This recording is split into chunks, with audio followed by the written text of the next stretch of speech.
I'm Chris Verdugo, the Executive Director of the San Francisco Gay Men's Chorus, and today I have with me friends, actually, and Hollywood actors who I've had the opportunity to work with through some extent and in some fashion, and I'm just really thrilled that they joined me here today. Thank you, Amy Landecker and Bradley Whitford. It's an honor to have you here.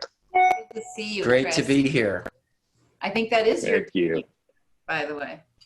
That just might be my dinging, but we're gonna live with it. Okay. There's a lot of. But you did fix mine, which yeah. I appreciate. And I will always have that. For those of you who are watching, I fixed Bradley's notification on his iMac, so I will always be known as the guy who fixed his dinging.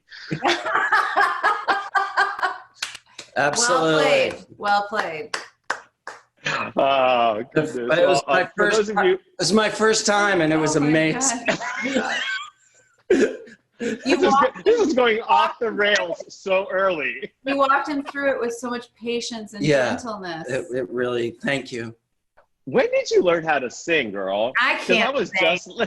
I thought she was great, wasn't she? Sing. I don't know how to sing. It's funny because they asked, it's so funny because his daughter's doing Fiddler on the Roof, and I did Fiddler for school, and I did Fiddler on the Roof in high school. It was the first time that I had a solo in a musical. I was Golda, the mom. And but you know, in high school we would double cast because they wanted as many kids. So there was this other woman who was a kid at the time who was cast with me, and the way it was presented was one of us, me, I was the acting one, and she was the singing one. Like I was the one who could act, and she was the one who could sing because I couldn't really sing. And then when we had this, I did a musical, I did another play in Chicago with this company, Teatro Vista and Next Theater, and it was like, we had two, I forget the name of it now. I can't believe it. This is what 50 brings now. It's foggy brain. But basically the reviews, one said that Amy Landecker is no singer, and then another reviewer said that I should cut an album. So I've always felt this like massive confusion around my singing abilities. So when Faith Soloway was like, "Can you sing?" I was like, I don't know. And I honestly, I don't have any confidence in it whatsoever. The hardest part for Amy was like you go and you record it, and you get a good take. It's at the end of a 12-hour day, and you're alone in a car that's might be being towed. It's being towed, for shooting, right? So I'm in the van, and I had the flu. I had the flu coming on, and Jill's so like, she has a cold, but it doesn't matter because we have it recorded. But these people you love are listening to you wail. Are you have an listening earwig in, and I'm like, and they can't hear the regular track, and it just becomes an effort to maintain your dignity. I actually burst into tears.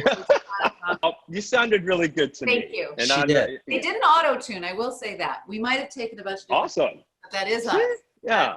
So if you like well, now that we're on Transparent, I've wondered, had you been around trans individuals, before Transparent, yes. Or was that your first exposure? I was lucky. I don't know if you knew, I'm sure it must have come up with us in our friendship, that my day job when I worked at Starbucks out of college. I ran a little theater company in Chicago, and I got to meet this wonderful man who I call my fairy godfather, named Larry Giddings, who worked for the AIDS Foundation of Chicago. He was my daily customer, and we became very close.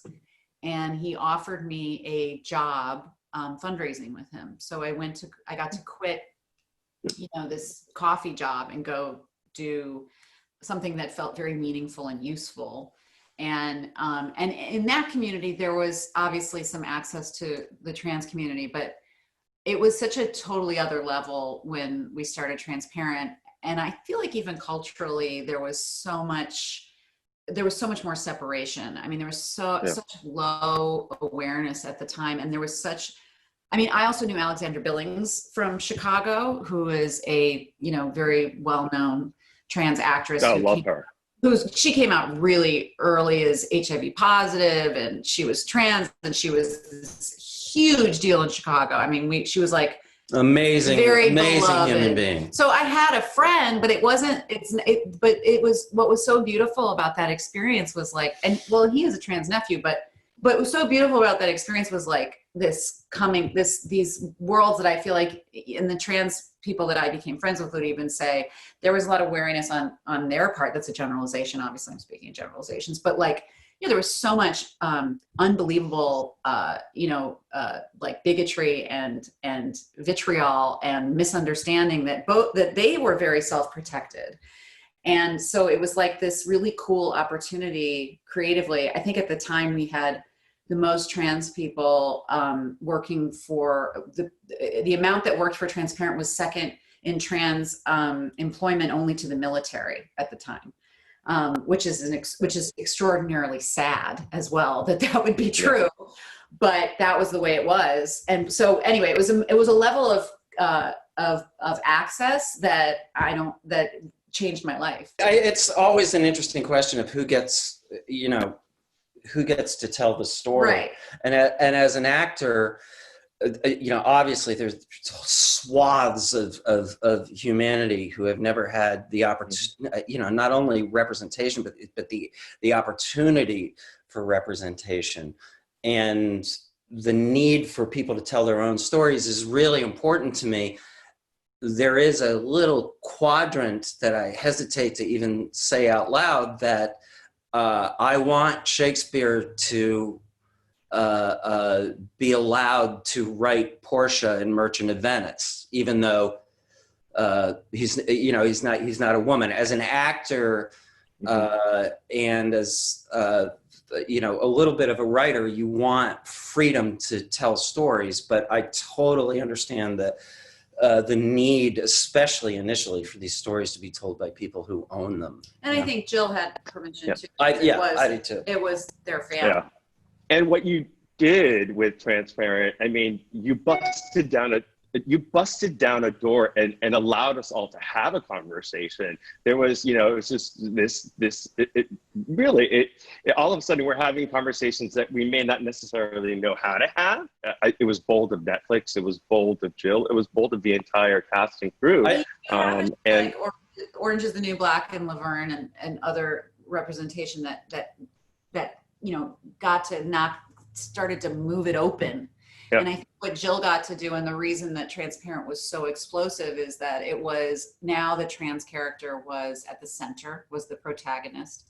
And it was a family story that everyone could identify with. Happening at the same time, so you had this massively famous public figure who was transitioning in front of our eyes. I mean, we had all these trans women on set who were like, she's transitioning. Like, just to let you know, this is what it looks like. Because this was before she actually came out, and there was like the ponytail and there was like this movement happening, this softening happening to her. And they were like, just watch what's about to happen here. And then she had that interview with Diane Sawyer, and we were part of how she told her family. They watched Transparent together. Like it was like this collective explosion. And then same-sex marriage was made legal the first day of season 2. It was Lex, and it was like, boom, and like it was the beginning of everything exploding and falling apart. I agree with what you said, though. Just as somebody who has a trans member in my family, the most radical, powerful thing about that show was that you got to know a family member. That was the power of the show for me, as somebody who has a trans person in their family, was, you just need to get to know somebody, right, and you will not be scared. Actually, what you have just said is profound, Bradley. Thank you for sharing that. And I'd love to hear from you. I know a lot of people may not know that the two of you met on the set of Transparent. Yeah.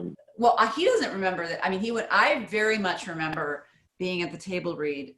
And it was the pilot, right? Were you at the pilot or table read, or no? Because you were cast already. Yeah, I guess so. And he leaned across the table and shook my hand, and I was like, I don't know what it was. I just remember it. Maybe because he was the only like straight guy in the room, but whatever. I remember. No, just kidding. He's cute. And I was she had a bingo card for straight guys on the set of Tracy. And I was like, we were doing this. It's hard to explain, but it sounds so actory, but it's like a move. We were all in. Everybody was in. It's free form. Everybody's free, and now you're like literally like, you know. And at one point, I end up like basically humping her like a dog, and I don't know her. I don't recommend this. By the way, and I was perfectly willing, and there was consent. Yeah. There was a lot consent. of consent. I was working. But as I'm around her, on top of her, I'm realizing, like, we're supposed to be in character. I am playing the person her father cross-dressed with in the 90s in a flashback. There is no reason in rational hell that I would be dry humping the daughter of the guy I was in the closet with. Yeah, sorry. No, but back then in the 90s. Yes, but still. Anyway, it made no logical sense. And I had a little moment of, wow, this has nothing to do with the show. And I probably did too, of like, oh. I think we're smelling around each other, but we were in these, it certainly wasn't open at all. It was not, there was nothing inappropriate. No, it was not. I mean, it was, and also, by the way, I mean, what came with Me Too and everything was this sort of awakening too of like, what is appropriate behavior in a workspace? It's a very weird line for actors because we're often, especially in that show, which was very sexual, and in that moment, there was a level of consent and agreement that, you know, but could you really stop and individually ask everybody, like, are you sure? Are you? I don't think you could do that. I think it's a very interesting thing. I think about, you know, I went to acting school in the 80s in New York, and I remember our teacher was openly sleeping with a couple of people in the class. You know, I remember doing a scene, you know, I was a little older with a young actress, and you know, you're doing the scene, and the teacher stops, and is a great teacher who I loved, and you know, he says, "What do you want?" You know, you mean, and eventually it gets to, "What do you really want?" And it has something to do with wanting to have sex, and then it becomes, you know, describing it. What do you want to do to her? You know, and you know, it really makes me wonder how you teach acting now. Well, there is gonna be a change, and I do think like people are gonna have to ask. I think we would have done it very differently even that day when I reflect on it, of like, giving people the ability to opt out, giving people boundaries, giving people agency. But at the time, to be honest, it was it reminds me of like the 60s then becoming kind of dangerous eventually, like free love then can become sort of, right. Because at the time for us and transparent and in that world and the way everyone felt that in that moment, there was no one that I knew of in that moment who wasn't, you know, completely kind of moved by the whole thing. Yeah. Because it was like such a free, and you know, sort of, I don't know, we were just like but we also were in a safe space, and we were in a controlled space, and we knew what we were, you know, getting into. But yes, that is how we pretty much met, as he humped me. But we'll get back to that. One thing I do want to say about Jill is phenomenally brave. I thought not only in the show, which was a radical, groundbreaking show and obviously brave, but the way she had to deal with the press, I thought she was very open and fearless, which is really rare. But getting back to the important stuff, which is us, then we didn't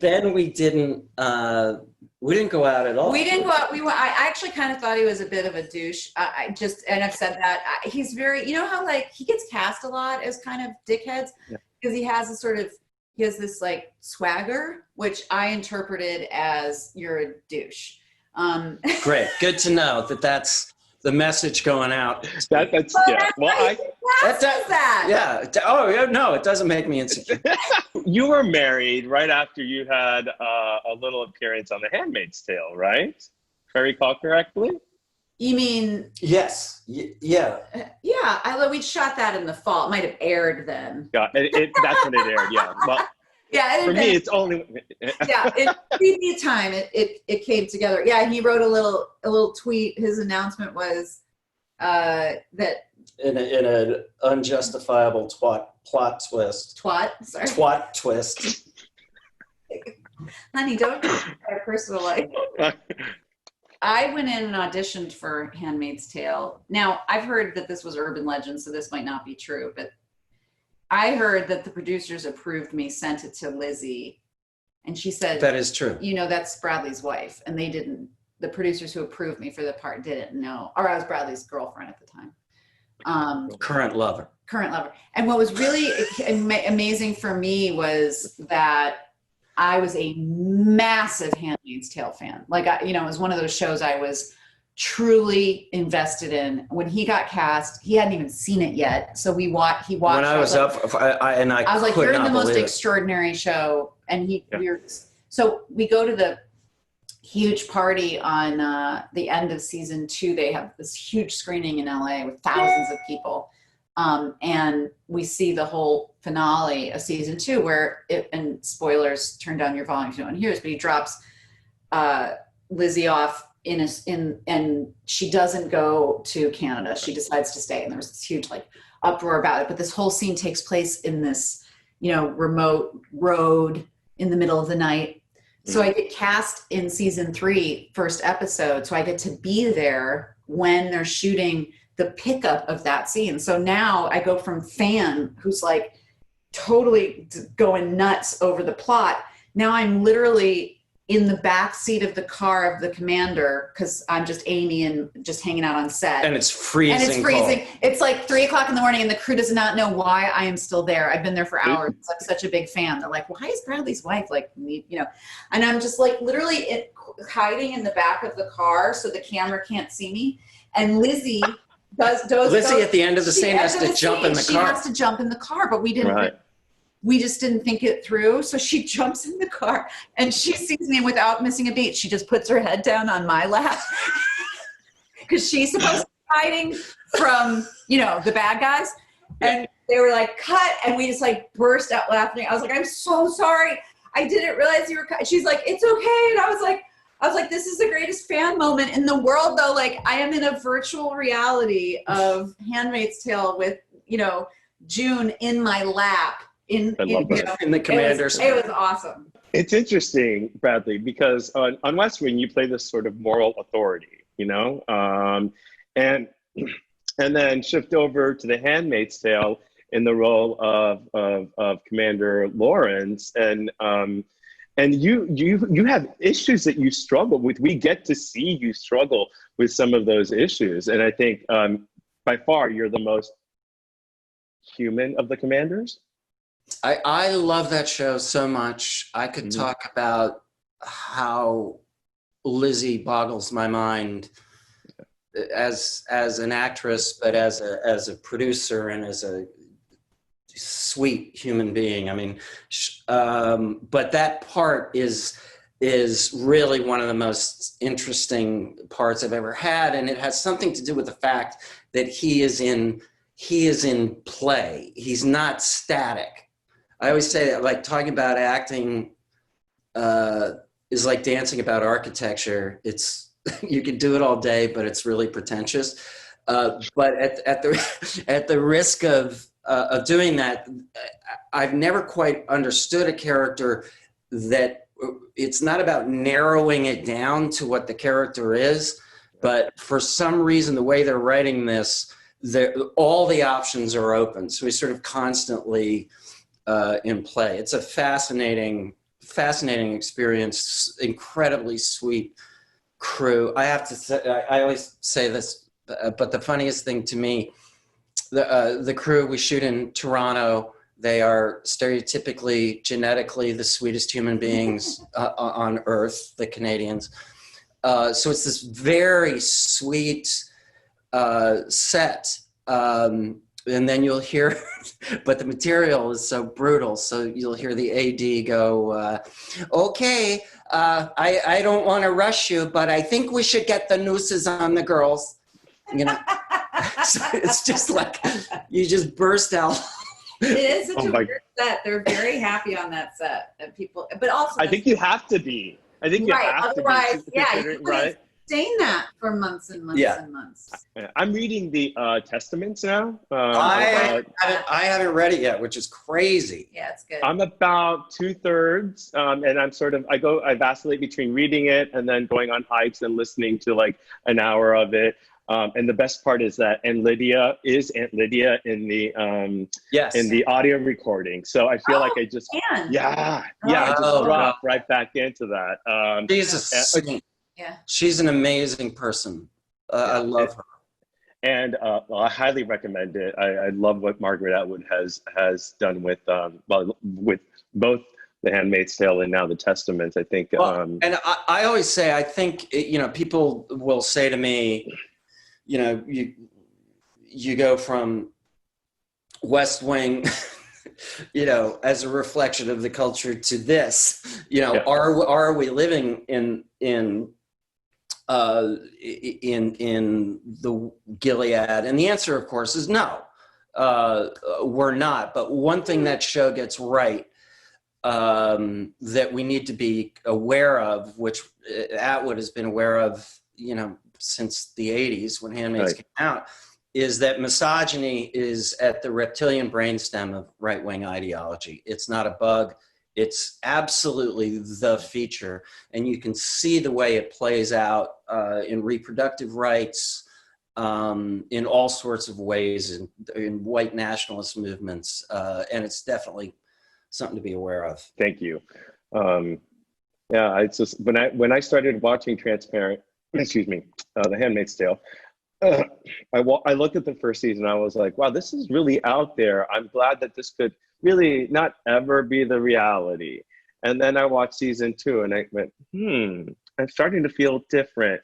And then season 3 came along and I thought, I really need to go read these books.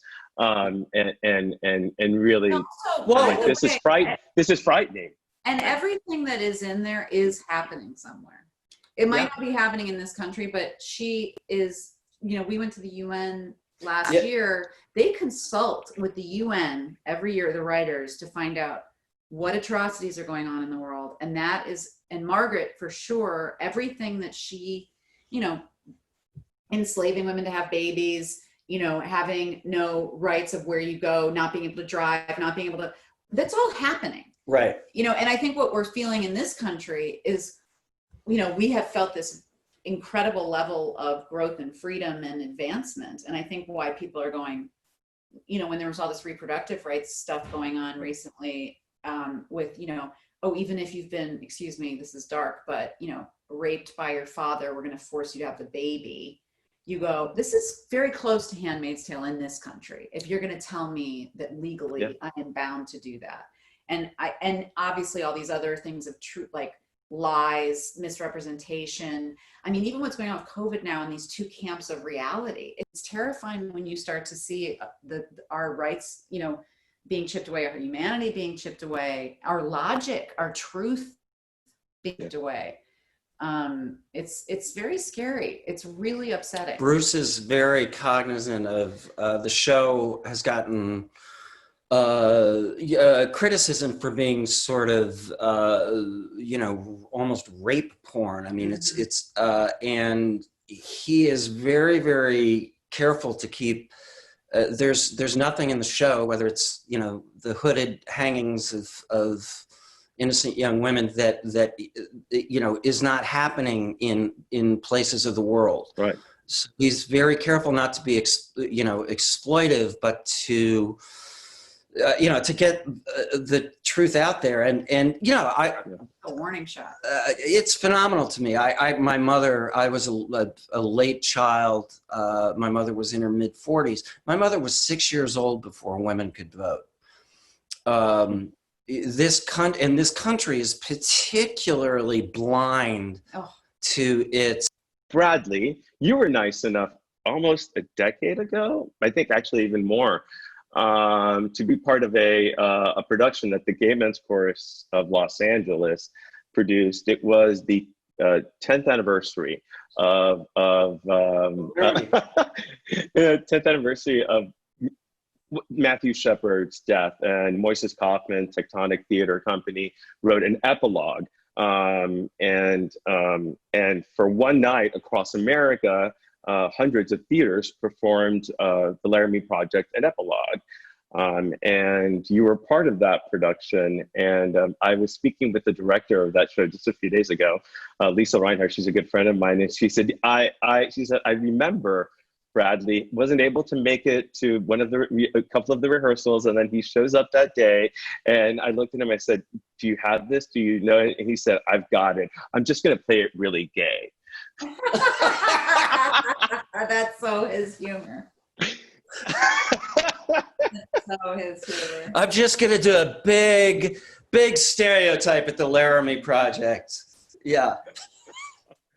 Which I thought was really funny, but also, both of you have had, I think through most of your careers have been incredible supporters of the LGBTQ community.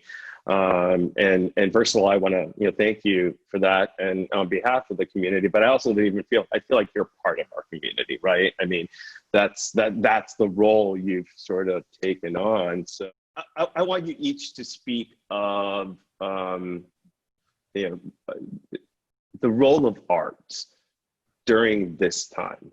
I actually think that every act of art, every piece of art is political for a very personal reason. Any act of art tries to obliterate this myth of separation, which is so toxic, which is at the root of homophobia and transphobia and racism, this idea of separateness. And in this moment, there is this lesson that this horrible time is teaching us, which is we are all connected. So we just need to keep fighting to find ways to do it. Yeah, and I think like the ways that people are being creative in their homes to find creativity in art. I was just thinking about how much baking is going on in our homes right now, how much like paint by numbers are sold out. And I think that's a human desire that we're going to feel that ache throughout this time the most. There's some wonderful things we're going to learn. Boy, I will never take for granted again, what it's going to be like to, at some moment I'm going to, be back, looking into Lizzie's eyes. We were both working with these jobs we loved when we came out, and we just feel like how lucky we are. I mean, we were just like, we are the luckiest that's my job. I miss my job. I miss the people at my job. I miss the art, like that. It is the art of being creative and how fulfilling that is. It's a real privilege. Boy, yeah, I won't take it for granted. I mean, imagine what it's going to be like for you, your choir to get together and sing for the first time. It'll be astonishing. It'll be music after the tears. Yes. Yeah, that's what it will be. Many of us go through life going, I got this, I can do this. I don't need to reach out to that person. And then something like this happens to you, you're like, I got nothing. I got nothing if I don't have family and friends who I can be with and check in with and feel the love and the connectedness. Yeah. Absolutely. Let's hold on to that. So thank you so much. Let us know when you're lovely, here. And it was just wonderful.